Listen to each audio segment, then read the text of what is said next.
convite chegou numa terça-feira, escrito à mão em papel cor de creme, com letra que parecia ter sido desenhada mais do que escrita. Vista algo que te faça desconfortável. A Livraria Azul, sábado, 20 horas. Pergunte por Iris. Nenhuma assinatura, nenhuma explicação. Beatriz Soares dobrou o papel ao meio, colocou entre as páginas do livro que estava restaurando um exemplar de 1931 de Dom Casmurro, capa solta, miolo impecável, como certos tipos de pessoa, e voltou ao trabalho. Ela tinha uma régua de osso na mão e um prazo na cabeça, e nenhuma intenção de aparecer em lugar nenhum no sábado que não fosse sua própria cozinha. Isso foi o que ela disse a Fernanda na quarta-feira. Fernanda, que era arquiteta, que tinha o cabelo sempre perfeitamente cortado, que havia sido amiga de Beatriz desde os 18 anos e, portanto, sabia exatamente onde apertar, olhou para ela com a paciência de quem está esperando que a outra pessoa pare de mentir. Você vai, disse Fernanda. Não vou. Já confirmei que você vai. Beatriz colocou a régua na mesa com mais precisão do que era necessário. Você não pode confirmar por mim. Posso e fiz. B, faz 2 anos que você não saiu de casa por prazer, só por trabalho. E quando é por trabalho, você chega, faz o que tem que fazer e volta correndo pra cá. Eu gosto de cá. Eu sei, esse é o problema. Fernanda se levantou, pegou a bolsa e parou na porta. A pessoa que vai te encontrar se chama Iris. Diana me disse que ela costuma chegar mais cedo, gosta de conhecer o espaço antes. E B. Ela olhou para o apartamento inteiro, para as prateleiras que iam do chão ao teto, para as pilhas organizadas de papel japonês e ataduras de linho, para a lupa sobre a mesa e os potes de cola à base de amido. Vista algo que não seja preto. Beatriz olhou para a própria roupa. Cinza escuro não conta, disse Fernanda e fechou a porta. No sábado, Beatriz foi de vinho tinto escuro. Não exatamente o que Fernanda havia pedido, mas a melhor concessão que conseguiu encontrar no fundo do guarda-roupa. Um vestido que havia comprado anos atrás para um casamento de prima e nunca mais vestido, com um decote que a fazia sentir como se estivesse se exibindo para a própria sombra. A Livraria Azul ficava numa rua de paralelepípedo no centro antigo da cidade, entre um restaurante português e uma galeria que parecia nunca estar aberta. Tinha uma fachada estreita com uma porta de madeira pesada e uma única janela iluminada, na qual havia uma pilha de livros arranjada como se alguém tivesse levado o dia todo nisso. O que Beatriz percebeu ao entrar provavelmente era o caso. O lugar era uma livraria no sentido técnico, mas era também um bar, uma sala de estar, uma espécie de clube que ninguém havia se dado ao trabalho de formalizar. Havia estantes por toda parte, algumas organizadas por tema, outras por cor, uma por tamanho, do maior para o menor, numa ordem que era esteticamente satisfatória e praticamente inútil. Mesinhas de mármore espalhadas pelo chão, iluminadas por abajures cor de âmbar. Num canto, alguém tocava violão baixinho, sem microfone, como se estivesse tocando para si mesmo e as outras pessoas pudessem ouvir se quisessem. Beatriz encontrou Diana perto do balcão, uma mulher de uns 50 anos, com olhos inteligentes e a postura de quem já viu muita coisa e parou de se surpreender com a maioria delas. Beatriz? Diana sorriu com o canto da boca. Ela chegou há uns 20 minutos. Está lá atrás, na seção de cartografia antiga. Cartografia antiga? Ela gosta de mapas de lugares que não existem mais. Diana fez um gesto vago em direção ao fundo da livraria. Você vai reconhecê-la. Beatriz foi. A seção de cartografia antiga ficava numa alcova nos fundos, separada do resto da loja por uma cortina de veludo azul escuro que alguém havia amarrado com um cadarço. Havia uma única luminária no teto, redonda e amarelada, e sob ela, inclinada sobre uma mesa onde estava aberto um atlas do século XIX, havia uma mulher. Beatriz parou. Não era que a mulher fosse extraordinária, embora fosse. Era que ela estava de tal forma absorta no que olhava que havia criado ao redor de si uma espécie de campo gravitacional. E Beatriz percebeu que estava prestes a entrar nele sem ter sido convidada e sem saber ao certo o que encontraria do outro lado. A mulher tinha uns 35, talvez 40 anos, com traços angulares e cabelo preso de qualquer jeito, como se tivesse feito isso de manhã e esquecido completamente. Usava uma camisa branca com as mangas dobradas até o cotovelo e calças de um azul que era quase preto. O dedo indicador estava pousado sobre uma região do mapa. O Mar Cáspio, Beatriz viu ao chegar mais perto, com a concentração de quem está tentando lembrar algo que sabia e deixou escapar. Íris? A mulher levantou os olhos. Eram castanhos com um fundo que Beatriz não conseguiu classificar imediatamente. Não eram quentes nem frios. Eram atentos.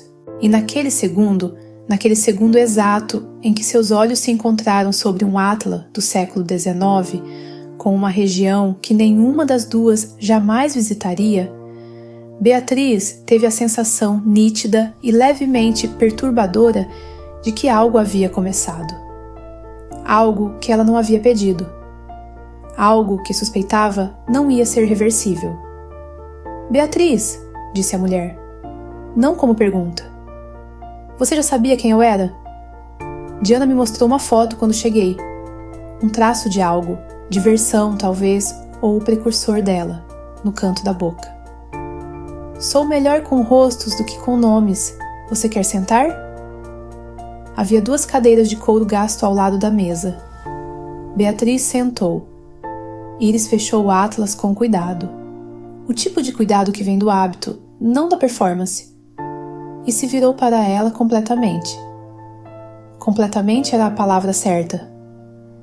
Não havia nada distraído naquela atenção. Beatriz estava acostumada a pessoas que ouviam enquanto pensavam em outra coisa, que faziam contato visual nos momentos corretos, como quem seguia um roteiro social.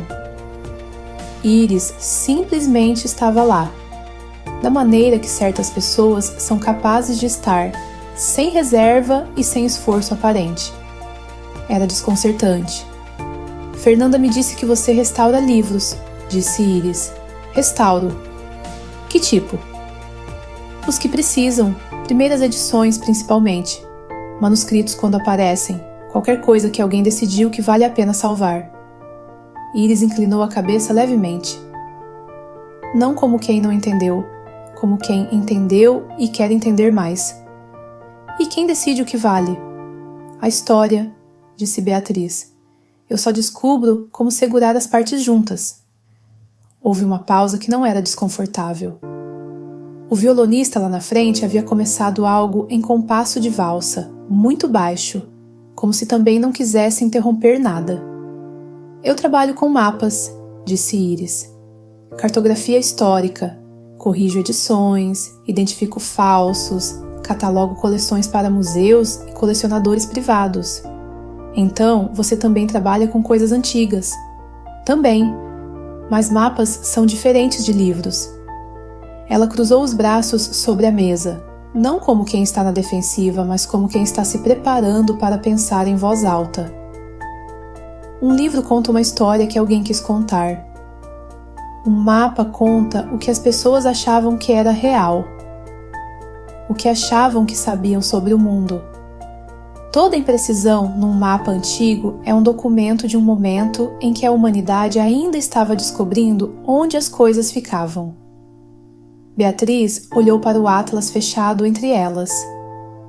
E quando você descobre que um mapa é falso? Depende de que tipo de falso.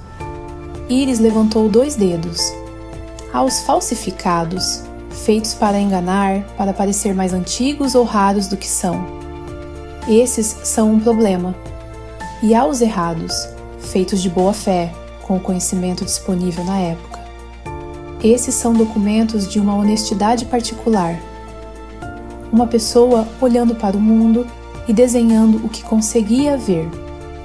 Você prefere os errados? Não era uma pergunta. Íris a olhou de um jeito que Beatriz não soube ao certo como interpretar. Você presta atenção. Risco ocupacional. Pediram vinho. Beatriz pediu um branco que não conhecia e Íris pediu o mesmo sem olhar o cardápio, o que sugeria ou que vinha com frequência ou que não ligava muito para esse tipo de escolha. E Beatriz passou um momento tentando decidir qual das duas possibilidades lhe dizia mais sobre a outra pessoa. A conversa continuou da maneira que certas conversas continuam. Não em linha reta, mas em espiral, voltando aos mesmos temas por ângulos diferentes. Preservação, honestidade. O que vale a pena manter e por quê? Em algum momento, Beatriz percebeu que estava gesticulando, que havia explicado a diferença entre papel japonês e europeu com uma animação que normalmente reservava para quando estava sozinha, pensando em voz alta na oficina. Que havia dito 3 coisas que não pretendia dizer e todas elas eram verdadeiras. Íris ouvia com o corpo inteiro, não apenas com os olhos, com a postura, com o silêncio nos momentos certos, com as perguntas que chegavam sempre um passo além do esperado. Beatriz pensou com uma clareza levemente inconveniente, a pessoa mais presente que havia encontrado em muito tempo. O violonista parou em algum momento. Nenhuma das duas registrou quando. Foi só quando o barista começou a empilhar cadeiras nas mesas do fundo. O sinal universal de que o lugar estava prestes a fechar, que Beatriz olhou para o telefone pela primeira vez em horas. 23 horas e 47 minutos. 4 mensagens de Fernanda. Preciso ir, disse ela. E então, porque era verdade, e porque Íris parecia ser o tipo de pessoa para quem a verdade chegava mais fácil do que o habitual, não quero. Íris ficou em silêncio por um momento. Depois, você conhece a coleção Melo Breiner no museu? Uma pausa calculada, ou que parecia calculada, ou que parecia calculada demais para ser acidental. Tenho passado as últimas semanas catalogando. Há um mapa do Brasil de 1703 com uma ilha que não existe. O cartógrafo a desenhou do nada, talvez de um sonho, talvez do relato de um marim que havia bebido demais. Beatriz esperou. Se você quiser ver, disse Íris, pode vir na semana que vem. Normalmente ninguém me visita. Havia algo nessa última frase. Não era solidão exatamente. Era mais específico do que isso. Era a declaração tranquila de alguém que havia escolhido uma vida com pouca companhia e estava, pela primeira vez em algum tempo, considerando se essa escolha ainda fazia sentido. Beatriz reconheceu o sentimento porque era o dela também. Uma ilha inventada, disse ela. Uma ilha honesta, corrigiu Íris. Ele acreditava nela. Saíram juntas porque iam na mesma direção. Na esquina onde tinham que se separar, Íris tirou um cartão do bolso, simples, apenas nome e número, e entregou sem elaboração. Beatriz o pegou. O papel era grosso, bom. Íris virou e foi. Sem drama, sem olhar para trás, com a mesma presença contida que havia trazido para tudo aquilo. Beatriz ficou parada sob o poste, o cartão na mão, o vento de outubro movendo as folhas na calçada. Ela não sabia ainda o que Íris Cavalcante escondia sob aquela atenção tão precisa. Não sabia por que uma mulher assim, inteligente, singular, com olhos que liam o que estava embaixo das coisas, chegava a um encontro às cegas num sábado à noite, dizendo que ninguém normalmente a visitava. Mas havia uma ilha num mapa de 1703 que não existia, e alguém havia acreditado nela com convicção suficiente para desenhá-la. E Beatriz, que passava a vida restaurando coisas que outros tinham desistido, sabia melhor do que ninguém que as histórias mais verdadeiras às vezes começavam exatamente assim, num lugar que nenhum mapa ainda havia registrado. Querer admitir que está esperando. Beatriz chegou na segunda-feira à oficina mais cedo do que o habitual e passou 3 horas com um dicionário enciclopédico de 1887 que precisava de nova lombada. Era um trabalho de precisão, desses que não deixam espaço na cabeça para mais nada. Normalmente era exatamente o que ela queria. Naquela segunda-feira não funcionou. Ela percebeu quando colou a atadura de linho 2 milímetros fora do alinhamento, erro que não cometia desde o 2º ano de prática, e teve que parar, respirar e recomeçar do início. O cartão de íris estava na gaveta da mesa. Ela não havia colocado lá intencionalmente. Havia esvaziado o bolso do casaco na segunda-feira de manhã e o cartão tinha ido parar entre um recibo de farmácia e um elástico sem serventia. E ela havia colocado tudo na gaveta de uma vez, porque era mais rápido do que pensar. Não era verdade, mas era a versão que ela contava para si mesma.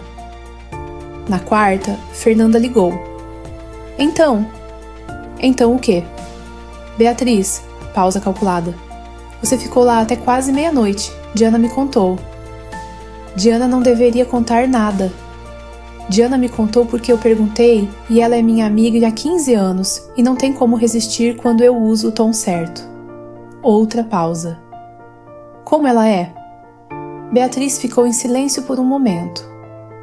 Olhou para a janela, para a rua lá embaixo, para um homem que caminhava com um cachorro que claramente tinha opiniões sobre a direção que deveriam seguir. Ela prefere os mapas errados, disse Beatriz por fim. Fernanda demorou 1 segundo para responder. Você está perdida. Não estou. Está. Completamente. É maravilhoso. Ela podia ouvir o sorriso na voz.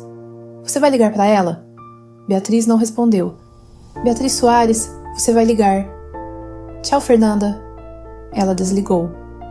Ficou olhando para o telefone por um momento. Depois abriu a gaveta, pegou o cartão e ficou com ele na mão sem fazer nada, do jeito que às vezes ficava com páginas difíceis antes de decidir por onde começar.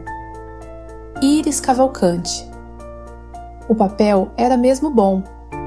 Gramatura alta, superfície levemente texturizada. O tipo de cartão que não é ostentação, é simplesmente a escolha de alguém que presta atenção em como as coisas se sentem na mão. Beatriz colocou o cartão na mesa, ao lado da lombada que ainda precisava de realinhamento, e voltou ao trabalho. Mas na sexta-feira, às 10 da manhã, com o sol entrando pela janela da oficina e o dicionário de 1887, finalmente concluído e bem resolvido sobre a bancada, ela pegou o telefone e digitou uma mensagem. Vi que o museu abre aos sábados. Amanhã funciona para a ilha? Esperou. Tentou não esperar. Limpou os pincéis. Reorganizou os potes de cola por viscosidade, o que era uma tarefa que ela inventava quando estava evitando pensar em outra coisa. O telefone vibrou. 10 da manhã. Entrada lateral, porta amarela. Vou avisar a segurança. Beatriz ficou olhando para a mensagem por um momento. Não havia nenhuma exclamação, nenhum emoji, nenhuma das marcações de entusiasmo que as pessoas usavam para sinalizar que estavam felizes sem precisar dizer diretamente. Era só informação, limpa e direta, como um mapa desenhado por alguém que acreditava que clareza era uma forma de respeito. Ela respondeu, até amanhã.